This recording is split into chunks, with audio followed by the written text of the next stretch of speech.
Welcome student, welcome to student Bengali channel.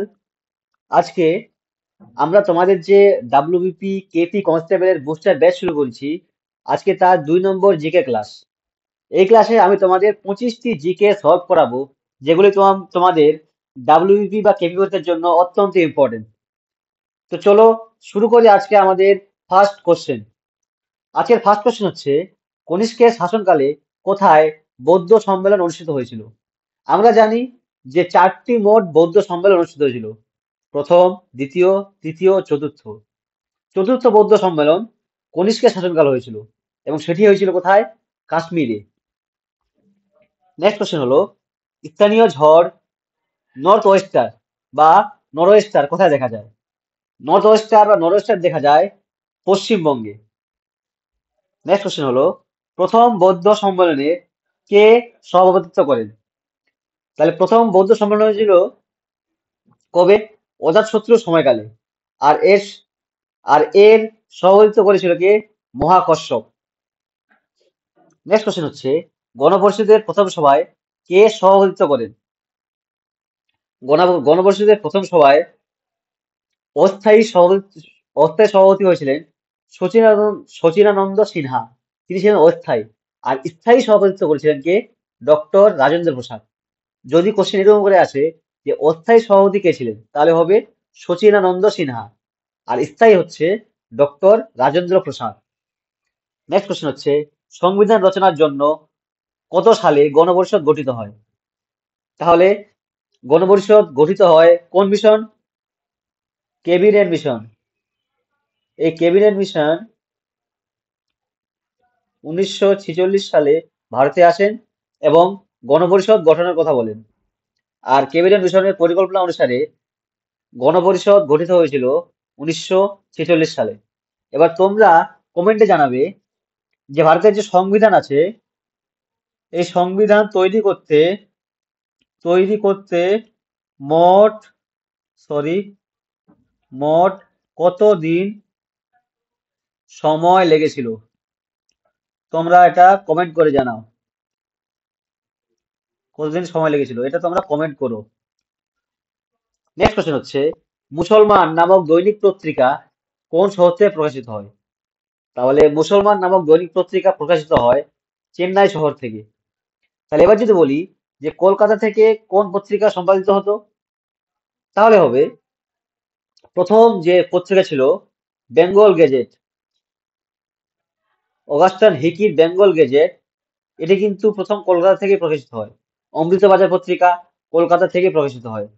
যদি বলি মুম্বাই থেকে বাল গঙ্গাধর তিলকের মারাঠা, কেশরী এসব পত্রিকা সম্পাদিত হয়। নেক্সট কোশ্চেন হচ্ছে, নিরক্ষরেখা থেকে উভয় মেরুর দূরত্ব কত কিলোমিটার? নিরক্ষরেখা থেকে উভয় মেরুর দূরত্ব হচ্ছে 10,002 কিলোমিটার। তাহলে নিরক্ষরেখা থাকে কোথায়? নিরক্ষরেখা থাকে একদম পৃথিবীর মাঝখানে, 0 ডিগ্রিতে। আর সেখান থেকে ওই মেরুর দূরত্ব হচ্ছে 10,002 কিলোমিটার। নেক্সট কোশ্চেন হচ্ছে, প্রথম কোন মহিলা চিত্রাভিনেত্রী রাজ্যসভায় মনোনীত হন? প্রথম রাজ্যসভায় মনোনীত হন অভিনেত্রী নার্গিস দত্ত। এই নার্গিস দত্তই কিন্তু কিছুদিন আগেই তিনি একটি পুরস্কার পেলেন, লাইফ টাইম অ্যাচিভমেন্ট পুরস্কার। এখন জয়া বচ্চনও কিন্তু বর্তমানে রাজ্যসভার একজন সংসদ। নেক্সট কোশ্চেন হচ্ছে, অন্ধ্রপ্রদেশের অনন্তপুর কিসের জন্য বিখ্যাত? অনন্তপুর হচ্ছে স্বর্ণ উৎপাদনের জন্য বিখ্যাত। এবার তোমরা কমেন্ট করবে যে তাম্র উৎপাদনের জন্য বিখ্যাত একটি জায়গার নাম। নেক্সট হচ্ছে, ইলেকট্রিক বাল্বের ফিলামেন্ট কোন ধাতু দিয়ে তৈরি? এখানে আমি ধাতু বলবো না, এখানে হচ্ছে এটা ধাতু সংকর। ধাতু সংকর। ইলেকট্রিক বাল্বের যে ফিলামেন্ট সেটা একটি ধাতু সংকর দিয়ে তৈরি, যার নাম হচ্ছে টাংস্টেন। এটি হচ্ছে একটি ধাতু সংকর। নেক্সট কোশ্চেন হচ্ছে, পারমাণবিক শক্তি উৎপাদনের জন্য কোন ধাতু ব্যবহার করা হয়? পারমাণবিক শক্তি যেখানে আছে সেখানে সাধারণত নিউক্লিয় নিউক্লিয় বিভাজন প্রক্রিয়া হয়। নিউক্লিয় বিভাজনের মধ্যে নিউক্লিয় বিভাজনের মধ্যে দিয়ে পারমাণবিক শক্তি উৎপন্ন করা হয়। এবং আমাদের যে শক্তিশালী পারমাণবিক বোমা আছে, পারমাণবিক বোমা, সেখানেও কিন্তু নিউক্লিয় বিভাজন পদ্ধতিতে শক্তি সঞ্চিত করা হয়। আবার নিউক্লিয় সংযোজন জিনিসটা কি, যে হাইড্রোজেন বোমা আছে, হাইড্রোজেন বোমা, হাইড্রোজেন বোমায় নিউক্লিয় সংযোজন ইউজ করা হয়। সূর্যে সূর্যে যে শক্তি উৎপন্ন হয় হাইড্রোজেন হিলিয়ামের মধ্যে, সেখানে কিন্তু এই নিউক্লিয় সংযোজনের মাধ্যমে শক্তি উৎপন্ন করা হয়। আর পারমাণবিক শক্তি উৎপাদনে নিউক্লিয় বিভাজন করা হয়। আর এখানে ইউজ করা হয় ইউরেনিয়াম। নেক্সট কোশ্চেন হচ্ছে, শিখ খালসা সম্প্রদায়ের প্রতিষ্ঠাতা কে? খালসা সম্প্রদায়ের প্রতিষ্ঠাতা হচ্ছে শিখ গুরু, গুরু গোবিন্দ সিংহ। শিখ গুরু, গুরু গোবিন্দ সিংহ। তাহলে আমি যদি বলি, এখানে একটা আছে গুরু তেগ বাহাদুর। ইনি বিখ্যাত কেন? ইনি বিখ্যাত না, ইনার নামটা বিখ্যাত। কারণ গুরু তেগ বাহাদুরকে ঔরঙ্গজেব ঔরঙ্গজেব হত্যা করেন। এই গুরু তেগ বাহাদুরকে ঔরঙ্গজেব হত্যা করেন। আবার গুরু অর্জুন দেব, অর্জন আছে এখানে, অর্জুন দেব হবে। এই অর্জুন দেবকে জাহাঙ্গীর হত্যা করেন। এই নামটা সেজন্য বিখ্যাত, জাহাঙ্গীর হত্যা করেন। আর যদি বলে খালসা সম্প্রদায়ের প্রতিষ্ঠাতাকে, তাহলে গুরু গোবিন্দ সিংহ। নেক্সট কোশ্চেন হচ্ছে, জেট বিমানে কোন জ্বালানি ব্যবহার করা হয়? Petrol, diesel, gas, kerosene. আমরা জানি পেট্রোল বহুলভাবে ব্যবহৃত হয় বাইকে। এখন অনেক গাড়িও বেরিয়েছে, যে আমাদের কার গুলো, সেগুলো পেট্রোলে বেরিয়েছে। আবার ডিজেল ব্যবহার করা হয় আমাদের বাসগুলোতে, এখন সাধারণত ডিজেল চালিত বাস। গ্যাস যদি বলি, এখন এই এলপিজি চালিত বাসও বেরিয়েছে। আবার আমাদের যে মারুতি গুলো আছে, সেই মারুতি এখন গ্যাসে চলছে। আমাদের অটো গুলো, সেগুলো গ্যাসে চলছে। জেট বিমানে ব্যবহার করা হয় কেরোসিন। আমরা যখন ছোট ছিলাম, তো কেরোসিন দিয়ে আমরা লণ্ঠনের আলোতে কেরোসিন দিয়ে পড়তাম। আবার কেরোসিন দিয়ে আমাদের সময় পাম্প মেশিন চালাতে হতো। কিন্তু কেরোসিনের ব্যবহার বহুল ব্যবহৃত হয় জেট বিমানে। জেট বিমান সাধারণত কেরোসিন দিয়ে চলে। তো এখানে কেরোসিন হচ্ছে সঠিক অ্যান্সার। নেক্সট প্রশ্ন হচ্ছে, ভারতের বৃহত্তম কেন্দ্রশাসিত অঞ্চল কোনটি? এখানে যে চারটে অপশন আছে, অপশনগুলো এখানে ভুল আছে বলবো। কারণ এই অপশন অনুযায়ী ভারতের বৃহত্তম কেন্দ্রশাসিত অঞ্চল হচ্ছে আন্দামান ও নিকোবর দ্বীপপুঞ্জ। এই অপশন অনুযায়ী বলছি কিন্তু। কিন্তু বর্তমানে ভারতের বৃহত্তম কেন্দ্রশাসিত অঞ্চল হচ্ছে লাদাখ। লাদাখ হচ্ছে ভারতের বৃহত্তম কেন্দ্রশাসিত অঞ্চল। ঠিক আছে? আন্দামান নিকোবর দ্বীপপুঞ্জ এখানে অপশন ভুল আছে। তো লাদাখ হচ্ছে ভারতের বৃহত্তম কেন্দ্রশাসিত অঞ্চল। লাদাখের রাজধানী হচ্ছে লে। আন্দামান নিকোবর দ্বীপপুঞ্জের রাজধানী কি? পোর্ট ব্লেয়ার। পোর্ট ব্লেয়ার। পুদুচেরির রাজধানী হচ্ছে পুদুচেরি। লাক্ষাদ্বীপের হচ্ছে কাভারাতি। আর চণ্ডীগড়ের হচ্ছে চণ্ডীগড়ি। চণ্ডীগড় আবার পাঞ্জাব আর হরিয়ানার রাজধানী। পাঞ্জাব আর হরিয়ানার রাজধানী হচ্ছে চণ্ডীগড়। নেক্সট হচ্ছে, মানুষ কত সালে প্রথম চাঁদে পদার্পণ করেন? মানুষ কত সালে চাঁদে প্রথম পদার্পণ করেন? এটি হবে 1969। চাঁদে প্রথম কে পদার্পণ করেন? তাহলে হবে নীল আর্মস্ট্রং। নীল আর্মস্ট্রং প্রথম চাঁদে পদার্পণ করেন। নেক্সট কোশ্চেন হচ্ছে, কোন ভিটামিনের অভাবে বেরি বেরি রোগ হয়? বেরি বেরি। এটি হবে ভিটামিন বি। ভিটামিন বি এর অভাবে বেরি বেরি রোগ হয়। তাহলে এবার যদি বলি ভিটামিন এ এর অভাবে কোন রোগ হয়, তাহলে হবে রাতকানা। ভিটামিন এ এর অভাবে রাতকানা রোগ হয়। ভিটামিন সি এর অভাবে, ভিটামিন সি এর অভাবে হয় স্কারভি।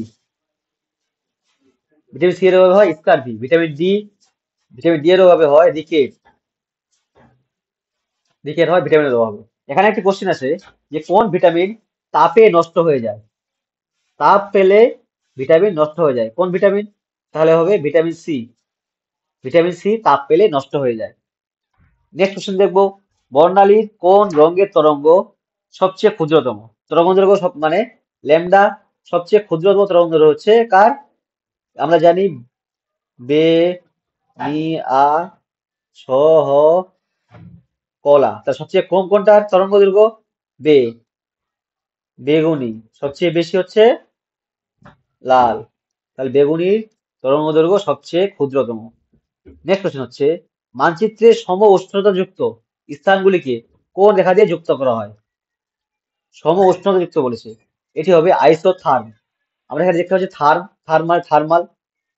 তো এখানে আইসোথার্ম হচ্ছে সম উষ্ণতাযুক্ত রেখা, এটি হবে আইসোথার্ম। তোমরা কমেন্ট করবে আইসোবার কি, আইসোবার কি তোমরা কমেন্ট করে জানাবে এখানে আমাকে। নেক্সট কোশ্চেন হলো আজলান শাহ কাপ, আজলান শাহ কাপ কোন খেলার সঙ্গে যুক্ত, এটি হবে হকি।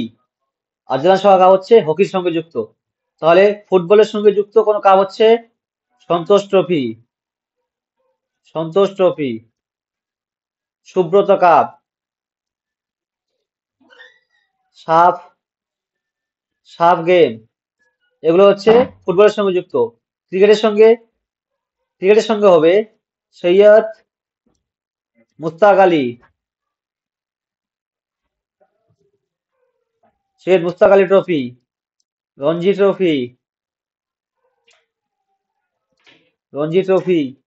আবার ক্রিকেটের সঙ্গে যুক্ত হচ্ছে বর্ডার গভাস্কার ট্রফি, এগুলো হচ্ছে ক্রিকেটের সঙ্গে যুক্ত। নেক্সট কোশ্চেন হচ্ছে ভারতের সব ব্যাংকে আর্থিক বর্ষ কোন সময়কালকে বোঝায়। তাহলে আর্থিক বর্ষ শুরু হয় কবে থেকে, 1 এপ্রিল থেকে, আর শেষ হয় কবে, শেষ হয় মার্চের 31 তারিখে। তাহলে এটি হবে এপ্রিল থেকে মার্চ, মানে আগের বছরের এপ্রিল মাস থেকে শুরু, পরের বছরের মার্চ মাস থেকে শেষ। তাহলে হবে নাম্বার সি হচ্ছে এখানে আমাদের অ্যান্সার। নেক্সট হলো কোন গাছের নিঃসরণ থেকে তারপিল তেল তৈরি হয়। নিঃসরণ থেকে আমরা বলতে পারি রেচন পদার্থ থেকে। কোন গাছের রেচন পদার্থ থেকে তারপিল তেল তৈরি হয়, এটি হবে পাইন গাছ। পাইন গাছের রেচন থেকে কি করা হয়, তারপিল তেল নিঃসরণ করা হয়।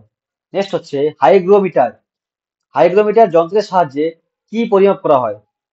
হাইগ্রোমিটার যন্ত্রের সাহায্যে পরিমাপ করা হয় বাতাসের আপেক্ষিক আর্দ্রতা, বাতাসের আপেক্ষিক আর্দ্রতা করা হয় হাইগ্রোমিটার যন্ত্রের সাহায্যে।